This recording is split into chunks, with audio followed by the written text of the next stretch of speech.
नाजायज, एक भूली हुई पहचान। भाग 5। रात के तीसरे पहर जब पूरा गांव गहरी नींद में था, राधिका महल नुमा पुराने खंडहर की ओर निकली। उसकी चाल में अब डर नहीं बल्कि दृढ़ता थी। पीठ पर पड़े समय के बोझ को जैसे वह आज उतार देना चाहती थी। उसका चेहरा तेज से दमक रहा था और उसने वही राजसी वस्त्र धारण कर रखे थे जो वर्षों से उसने छुपा कर रखे थे। उसके पीछे चुपचाप चल रहा था आरव, महज 12 साल का वो बालक, पर उसकी आंखों में आज पहली बार एक अलग सी चमक थी, शंका और विश्वास की मिलीजुली सी। खंडहर के द्वार पर राधिका रुकी। दीवार पर उकेरे गए प्रतीकों को छूते हुए उसने कुछ मंत्र बुदबुदाए और द्वार धीरे धीरे खुल गया। अंदर एक विशाल कक्ष था। दीवारों पर दुर्लभ चित्र, फर्श पर पत्थर की पुरानी गाथाएं और एक सिंहासन जिस पर वर्षों से कोई नहीं बैठा था। ये कौन सी जगह है माँ? आरव ने पूछा। राधिका ने उत्तर नहीं दिया, बस उसके सिर पर हाथ फेरा और धीरे से कहा, ये तुम्हारी विरासत है। उसी वक्त महल में दूसरी तरफ राजा वीर वर्मा को एक रहस्यमयी पत्र मिला। जिसे तुमने त्यागा था वो लौट रहा है। राजा के हाथ कांप गए, आंखों में एक पुराना डर उभर आया।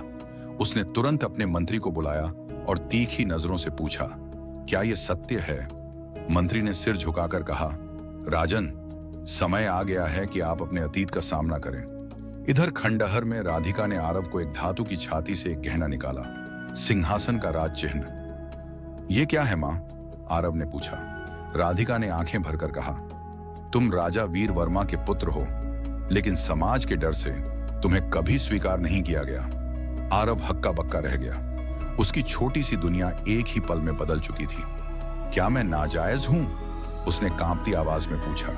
राधिका ने उसे गले लगाते हुए कहा, तुम सिर्फ नाजायज नहीं, तुम वो वारिस हो जिसे अब सब कुछ बदलना है। अंत में राजा वीर वर्मा खंडहर की तरफ बढ़ता है, अपने अतीत से मिलने, और आरव पहली बार अपने भीतर की ताकत को महसूस करता है।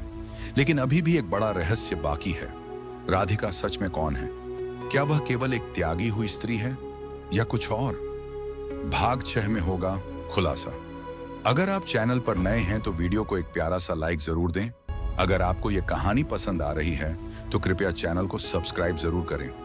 आपका एक छोटा सा सब्सक्रिप्शन हमें और भी बेहतरीन कहानियां लाने की प्रेरणा देता है। तो अगला भाग और भी गहरा होगा, जहां सच, राजनीति और आत्मा की लड़ाई साथ साथ चलेगी।